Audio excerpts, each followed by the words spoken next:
ஸ்வேதா என்ன பண்ணுறாங்க, கரெக்டாக வந்து வீடியோ எடுத்துகிட்டு வந்து எல்லார்கிட்டையும் காட்டணும்னு சொல்லிட்டு வீடியோ எடுத்துகிட்டு வராங்க. அந்த வீடியோ பார்த்துட்டு எல்லாம் அதிர்ச்சி அடைகிறாங்க. இதில் எதுவுமே இல்லை. என்ன நீ இப்படியா பண்ணிட்டு இருக்கேன்னு கார்த்திக் கேட்குறாரு. எதுவுமே இல்லையா, நான் வீடியோ தான் ஆன் பண்ணி வச்சுருக்கேன் பாருங்கள், அதில் யாரோட கை தெரியுது, வந்து பிக் மம்மியோட கையாக தெரியுது, பாட்டியோட கை தானே தெரியுது, பாட்டி கட் பண்ணி கொடுக்குறது பிக் மம்மி கட் பண்ணி கொடுத்துட்றாங்கன்னு சொல்லிட்டு போட்டிருக்கீங்க.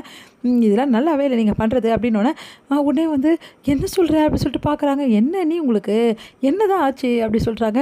என்ன ஸ்வேதா ஒன்றும் முடியல, உனக்கு தேவையில்லாத பிரச்சனை எதுக்கு எழுப்புற? இல்லைங்க, எனக்கு நல்லா தெரியும், அத்தை தான் ஆப்பில் கட் பண்ணிட்டு இருந்தாங்க அப்படின்னோடனே ஸ்வேதா என்ன பார்க்குற நீ, நல்லா பாரு நீ அப்படி சொல்லிட்டு பார்த்தோன்னா, ஐயோ எப்படி இது மாறிச்சு, கை மாறதுக்கு வாய்ப்பு இல்லையே, நான் கரெக்டாக தானே வீடியோ எடுத்தேன், ஒன்றுமே புரியலையே, இவ்வளோ நேரம் சொல்லிட்டு இருந்தேன், நான் வந்து முட்டாள் இல்லை, நான் வந்து புத்திசாலி, என் புத்திசாலித்தனத்தை எல்லாரும் பாருங்கன்னா இதுதான் உன் புத்திசாலித்தனமா, இதுதான் எங்கள் எல்லாரையும் கூப்பிடியா அப்படின்னு சொல்லிட்டு அவங்க வீட்டுக்காரர் சொல்கிறாரு. எங்கே சும்மா இருக்க மாட்டிங்களா, நான் சொல்கிறது நிஜம் அப்படின்னு எல்லாம் சொல்கிறாங்க. யாரும் நம்ப போகிறாங்க, டென்ஷன் ஆகிடுறாங்க. ஸ்வேதா நான் விட மாட்டேன், எப்படியாவது கண்டுபிடிச்சி எல்லாருக்கும் நான் நிரூபிப்பேன் அப்படின்னு சொல்லிட்டு யோசிக்கிறாங்க.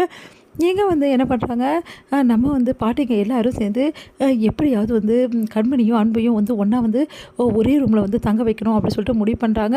அதன்படி வந்து கண்மணி என்ன பண்ணுறாங்க, படுக்கிறதுக்காக வராங்க. எல்லா இடத்த அடிச்சுக்கிட்டு எந்த இடமும் கிடையாது, நீ உன் புருஷன் கூட போய் படு அப்படின்றாங்க. நான் போக மாட்டேன் அப்படி, அதெல்லாம் தெரியாது, நீ உன் புருஷன் ரூமில் தான் படுக்கணும் வா அப்படி சொல்லிட்டு கூட கூட்டின்னு போகிறாங்க. கூட்டின்னு போயிட்டு எடுத்துன்னு போயிட்டு அன்பு ரூமில் விட்டுடுறாங்க. அதனால் அன்பு ரொம்ப சந்தோஷப்படுறாரு. கண்மணி வந்து இங்கே பாருங்கள், மனசில் இருக்க வந்து இடைவெளி என்றைக்குமே விலகாது, அதனால் இந்த பெட்லேயும் இடைவெளி வேணும்னு சொல்லிட்டு நடுவில் வந்து தலைகாணி போட்டுட்டு படுத்துக்கிறாங்க. கண்மணி வந்து படுத்து தூங்குற அழகை பார்த்துட்டு தன்னை மறந்து போகிறாரு அன்பு. அன்புக்கு சந்தோஷம் தாங்க முடியல, அப்படியே வந்து தூங்கி போகிறாரு. காலையில் எழுந்தவுடனே அன்பு வந்து கண்மணியும் 2 பேரும் கட்டி பிடிச்சிட்டு அப்படியே தூங்கிட்டு இருக்காங்க. இங்கே வெளியில் வந்து வராங்க. வெளில வரும்போது கரெக்டாக அன்பு ரூம் என்ன வந்து வெளியே வரலையே ஒன்று அன்பு அப்படி சொல்லிட்டு லைட்டாக எட்டி பார்க்குறாங்க. பார்த்தா அன்பும் கண்மணியும் அப்படியே கட்டி பிடிச்சிட்டு படுத்துட்டு இருக்கிறத பார்த்து செம்ம டென்ஷன் ஆகிறாங்க. எப்படி கண்மணி இந்த ரூமுக்கு வந்து அப்படின்னு டென்ஷன் ஆகுறாங்க. அடுத்து வந்து அப்படி சொல்லிட்டு டென்ஷன் ஆகி அப்படியே போய் உட்காந்துடுறாங்க.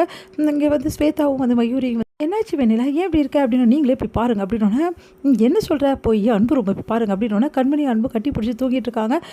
என்ன இது கூத்து இப்படி நடக்குது, 2 பேரும் வந்து சண்டையாதுன்னு இருந்தாங்க அப்படின்னு சொல்லிட்டு ஒன்றும் புரியாமல் பார்த்துட்டு இருக்காங்க. பாட்டி வராங்க, என்னடி பண்ணிட்டு இருக்கீங்க எல்லாரும், தேவையில்லாமல் புருஷன் பொண்டாட்டி ஒன்றா இருக்க ரூமை போய் பார்த்துட்டு இருக்கீங்களா, உங்களுக்கு அசிங்கமாகவே இல்லையான்னு சொல்லிட்டு கேட்டுட்டு போகிறாங்க. இது வேறு ரொம்ப தான் ஓவராக போயிட்டுருக்குது அப்படின்னு சொல்லிட்டு டென்ஷனாக வராங்க. மயூரி இப்போ என்ன பண்ணுறது அப்படின்னு சொல்லிட்டு முடிச்சுட்ருக்காங்க. இங்கே வந்து கண்மணி வந்து வெளியே வராங்க. அன்பு வந்து என்ன பண்ணுறாரு, கண்மணி கண்மணி அப்படின்னோடனே இங்கே பாருங்கள், நான் சொன்னேன்ல தலைகாணி எடுக்காதீங்கன்னு சொல்லிட்டு எதுக்கு எடுத்தீங்க அப்படின்னோடனே இல்லை கண்மணி நான் எடுக்கல கண்மணி, நீங்கள் தான் எடுத்துருப்பீங்க நல்லா தெரியும் அப்படின்னு சொல்லிட்டு டென்ஷனாக வெளியே வராங்க.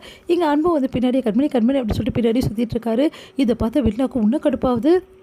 கண்மணி வந்து நேராக வந்து கிளம்பிடுறாங்க. புரிஞ்சிக்கவே மாட்டேங்கிறாளே அப்படின்னு டென்ஷன் ஆகுறாரு. உடனே வந்து நமக்கு போகலாம் திரும்ப போது வெண்ணா வந்து கையை வச்சு மறைக்கிறாங்க. இப்போ எதுக்கு கையை மறைக்கிற அப்படின்றாரு.